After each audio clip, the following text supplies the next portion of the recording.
तो आज की वीडियो में हम बात करने वाले हैं कि ऑर्गेनिक केमिस्ट्री थर्ड में पास कैसे होंगे। ठीक है, अगर अभी तक आपने कुछ नहीं पढ़ा है तो ऑर्गेनिक केमिस्ट्री में कैसे आप कॉपी लिखेंगे कि आप जो है पास हो सके। ठीक है, क्योंकि देखिए केमिस्ट्री बात है तो इसमें रिएक्शन बहुत ज़्यादा होते हैं। क्या होते हैं? रिएक्शन। और आपको पता है कि केमिस्ट्री में जितने भी मार्क्स आपको मिलते हैं वो रिएक्शन पे मिलते हैं। किस पे मिलते हैं? रिएक्शन पे। ठीक है, तो एक दिन अब बचा है, यानी कि अगर देखा जाए तो आपके पास सिर्फ जो है 18 घंटा है आपके एग्ज़ाम के लिए। ठीक है, यानी कल आपका क्या है एग्ज़ाम, 6 को आपको क्या था, आपका एग्ज़ाम है 6 तारीख, यानी कल क्या है 6 है, आज क्या है 5 है। लेकिन अगर नहीं पढ़े हैं तो लास्ट नाइट में कैसे फाइट करें ये आपको हम बताएंगे। ठीक है, तो चलिए बताते हैं कि आपको कैसे कॉपी को लिखना है ताकि एग्जामिनर जो है आपको पास कर सके और आप जो है अच्छे मार्क्स से पास हो पाए।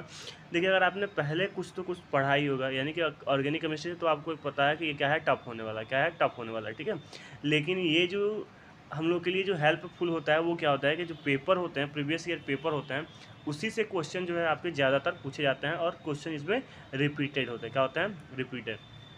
आपको क्या करना है कि आपको सेकेंड यूनिट, ठीक है, और फोर्थ फिफ्थ यूनिट, यानी कि 5 यूनिट आपको क्या करना है, 3 यूनिट क्या करना है, बहुत अच्छे तरीके से पढ़ के जाना है।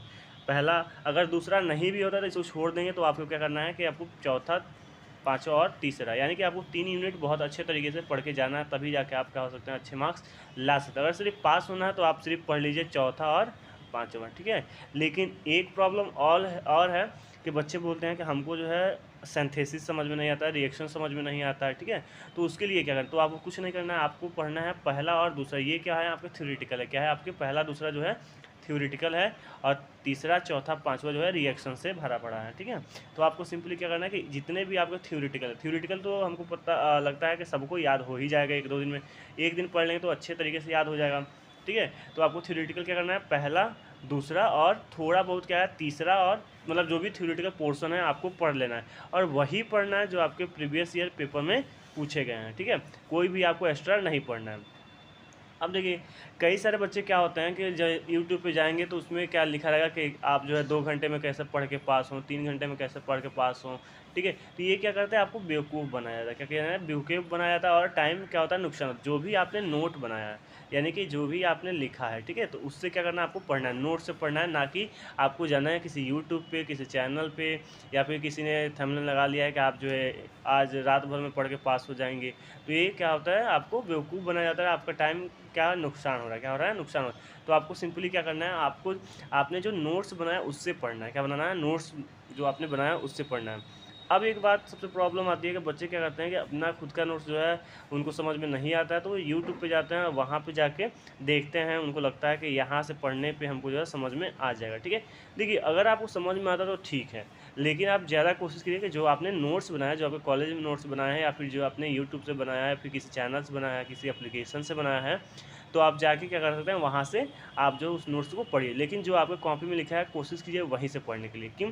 क्योंकि कुछ बच्चे क्या होते हैं कि वीडियो देख लेंगे, उनको समझ में आ जाएगा, फिर वहाँ पे जब जाएंगे तो वहाँ पे भूलना शुरू हो जाता है। तो आप क्या कीजिए, वीडियो भी देख लीजिए, समझ में आ जाए, अच्छी बात है, लेकिन आप नोट्स है उसको भी एक दो बार रीड कर लीजिए। रीड तो कर ही सकते हैं, आप पढ़ ही सकते हैं।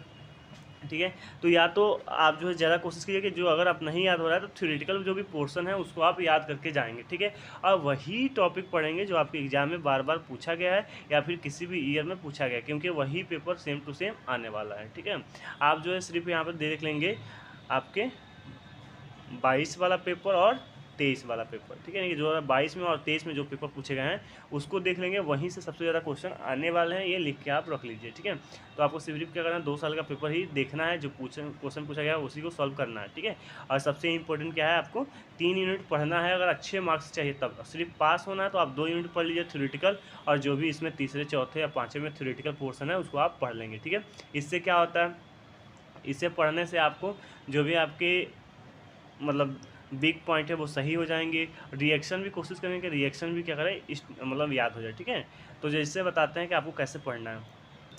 अब देखिए, जैसे मान लीजिए ये हमारा क्या है, नोट्स। क्या है? नोट्स। ऑप्टिकल आइसोमरिज्म है, आपको पता है कि ये पूछा जाता है, क्या होता है, पूछा जाता है। तो आप इसको अच्छे तरीके से जो भी आपकी ये थ्योरेटिकल है ये इसको आप क्या करेंगे, याद कर लेंगे। क्या करेंगे? याद कर लेंगे। ठीक, ये तो हमारा हो गया थ्योरेटिकल पोर्शन के लिए एग्जाम्पल दिए हैं। अब जैसे मान लीजिए ये क्वेश्चन है क्या है, चौथे यूनिट से कि प्रिपरेशन बताना है, सिंथेसिस बताना है आपको, और प्रॉपर्टी बताना है, मेडिसिनल यूज बताना है, प्री प्रीडीन का, ठीक है। प्रीडीन का क्या होता है ये आपको बताना, फिर से बेसिसिटी बताना। तो आपको सिंपली क्या करना है, ये जो आपको थ्योरेटिकल पर्सन है इसको आप याद करना। अब देखिए जो एग्जामिनर नंबर देता है वो देता है रेजोनेंस स्ट्रक्चर पे, यानी कि अगर आपने अच्छे तरीके से रेजोनेंस स्ट्रक्चर बना लिया है और पढ़ लिया है उस पर ही आपको नंबर मिलते हैं, ठीक। आप क्या करेंगे, सिंपली कुछ नहीं करेंगे, जैसे मान लीजिए कि आपके क्लास में जो है 2 से 4 जो है सिंथेसिस के प्रोसेस लिखवाए गए होंगे, ठीक है। तो सिंपली कम से कम आपको 2 सिंथेसिस के प्रोसेस को याद करना है, 2 सिंथेसिस के प्रोसेस को याद करना है। उसके बाद जैसे मान लीजिए रिएक्शन देता है ऑक्सीडेशन, सल्फोनेशन, नाइट्रेशन, ब्रोमोनेशन, ठीक है। ये सब के सब क्या होता है, कॉमन होता है, सबके लिए क्या होता है, कॉमन होता है। तो सब एक का याद करें तो सबका याद हो जाए, ठीक है। ये हो गया। उसके बाद रेजोनेंस स्ट्रक्चर अगर आप बना लेते हैं तो वो सबसे बेटर है, क्योंकि वो सबसे ज़्यादा नंबर लाने में हेल्प करता है, ठीक है।